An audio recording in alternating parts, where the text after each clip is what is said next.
मानव की उत्पत्ति अभी भी एक अनसुलझा सवाल है। मनुष्य की उत्पत्ति कहां से शुरू हुई थी, कैसे शुरू हुई थी और कैसे यह पूरे विश्व में फैल गई? इसके आदि पूर्वज कौन थे? ये सवाल आपके और हमारे लिए बहुत मायने रखता है।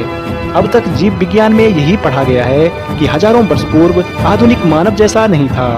लाखों वर्षों में म्यूटेशन द्वारा शारीरिक परिवर्तन के साथ 2-4 पैर पर चलने वाले अन्य स्तनधारी जीवों से उसका विकास हुआ था।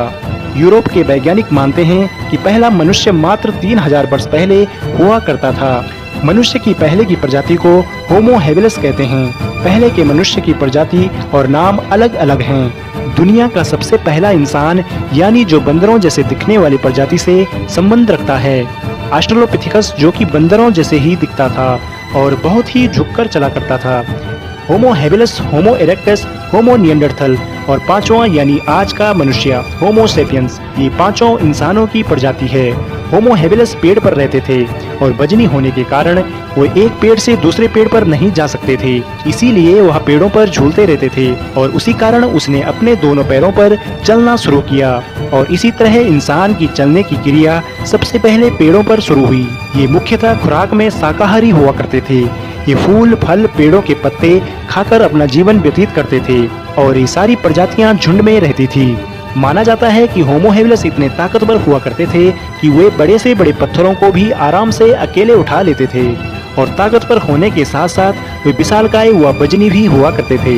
कहा जाता है कि जब वे उस टाइम जमीन पर चलते थे तो उनके पैरों के निशान इतने बड़े थे कि एक पैर के पंजे के निशान के अंदर आज के 5 आधुनिक इंसान उसमें आराम से खड़े हो सकते हैं और उनका शरीर पूरे बालों से ढका हुआ होता था, लेकिन इनके पास ज्यादा सूझबूझ व समझ का अभाव था। इसके बाद उनका रूपांतरण होमो इरेक्टस यानी आर्डिपिथिकस रेमिडस में हुआ।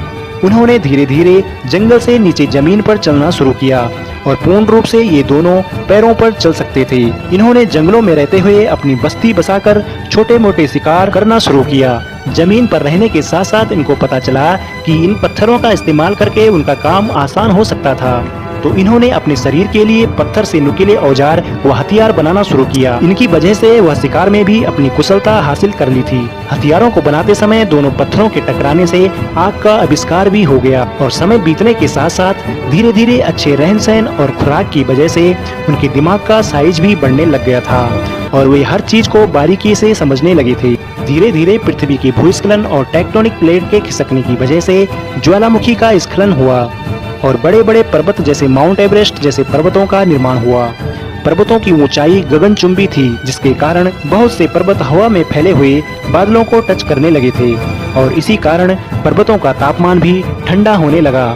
एक दिन ऐसा आया कि पर्वत के ऊपर हिम वर्षा हुई और बड़े बड़े पर्वत बर्फ से ढकने लगे और टेम्परेचर नॉर्मल होने की वजह से सारी बर्फ पिघलने लगी और ऐसे में बड़ी बड़ी नदियों का निर्माण हुआ, जैसा कि आज की बड़ी नदियां उसी का परिणाम है। नदियों का निर्माण होने की वजह से ज्यादातर भूभाग पर पानी का स्तर बढ़ने लगा और इसी दौरान अब होमो इरेक्टस रूपांतरित होकर अब होमो सेपियंस बन चुके थे। सारे सूझबूझ व दिमागी तौर से परिपूर्ण होमो सेपियंस को अब पानी के स्तर की बढ़ती चिंता के कारण उन्हें अलग अलग जगहों में रहने की जरूरत पड़ी और ऐसे करते करते पृथ्वी के हर कोने में होमो सेपियंस जाति पहुंच चुकी थी।